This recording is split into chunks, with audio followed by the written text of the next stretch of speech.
Audio Jungle.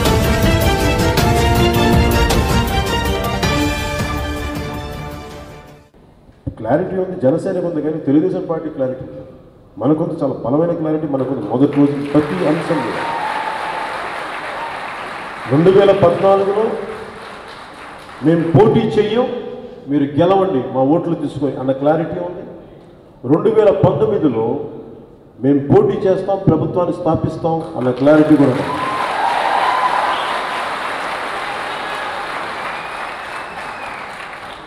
నాకు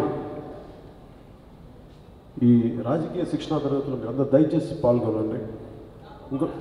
ఇంకోటి సమస్య ఏంటంటే, మనకి కొత్త పార్టీ కాబట్టి ప్రతి ఒక్కరు ఏం చెప్తారు, అన్న వీళ్ళలో గొడవలు ఉన్నాయి, వాళ్ళలో గొడవలు ఉన్నాయంటే, ఏం తెలుగుదేశం పార్టీలో గొడవలు లేవండి, కొట్టుకుంటారు కింద మీద చొక్క పెట్టి లాగా కొట్టుకుంటారు, చొక్క లాక్కుంటారు, చూస్తుంటారు విజువల్స్ మంచి. అలాంటి మా వాళ్ళకి ఎందుకు ఉంటారు, మా ఇంట్లో నాకు మా చిన్నగా నువ్వే చిన్నప్పుడే కొట్టుకున్నావు, నువ్వే మాట్లాడుతుంటే ఉంటాయి. మరి ఒక ఇల్లు జనసేన ఉంటాయి, చిన్న మా పొరపచ్చాలు ఉంటాయి, సర్దుకుంటాం, మార్చుకుంటాం, పరిష్కరించుకుంటాం, ముందుకెళ్తాం, ప్రభుత్వాన్ని స్థాపిస్తాం, అంతగా రాదు. ఉంటాయి, ప్రతిదానికి భయపడితే ఎట్లా? ప్రతి వాళ్ళు చెప్తారు, సార్ మాకు ఈరోజు ఈ న్యూస్ వచ్చింది, వస్తాయి, న్యూసే ఉంది, మనం ఉందా న్యూస్ క్రియేట్ చేయడానికి. జనసేన పార్టీ పెట్టింది ఏ పొలిటికల్ పార్టీ న్యూస్ క్రియేట్ చేయడానికి, అందుకని భయపడడానికి కాదు, రానివ్వండి. మన మీద 100 అబాండాలు వేస్తారు, 100 అబాండాలని బలంగా ఎదుర్కొందాం, నిలదీద్దాం, ఒంగోబెడదాం, లాగుడు పాడదాం. అవసరం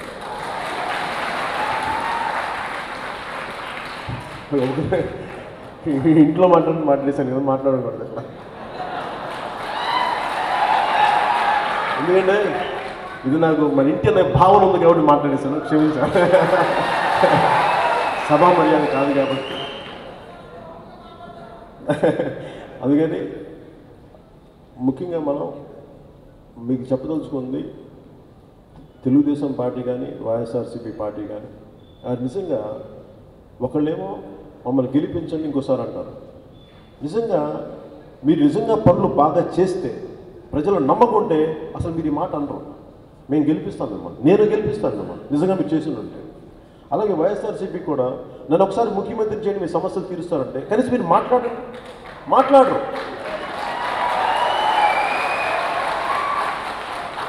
మీరు ఉత్తరాంధ్రలో మీరు శ్రీకాకుళం కానీ విజయనగరం కానీ మీరు కూర్చోబెట్టి ఈ అన్యాయాన్ని అరికడతామని చెప్పండి, వాళ్ళు చెప్పరు. ఎందుకంటే అన్యాయాన్ని అరికడతామంటే వాళ్ళ ఎంపీలు పారిపోతారు, వాళ్ళ ఎమ్మెల్యేలు పారిపోతారు. కానీ జనసేన కొత్తగా తీసుకుంటుంది, బాధ్యత వహించే నాయకత్వాన్ని తీసుకొస్తాం. ప్రతి జిల్లాకి తీసుకొచ్చి వారు అంతకుముందు అనుభవం ఉన్నా లేకపోయినా, వారికి అంతకుముందు అలాంటి పరిస్థితులు లేకపోతే బాధ్యత వహించే గుణాన్ని అలవరుస్తాం మనందరి వల్ల, మీ అందరి వల్ల. ఏంటండి, వీడియో నచ్చిందా? అయితే ఓ లైక్ వేసుకోండి, లేదంటే ఓ కామెంట్ చేయండి. ఎప్పటికప్పుడు మా వీడియోస్ చూడాలంటే సబ్స్క్రైబ్ చేసుకోండి.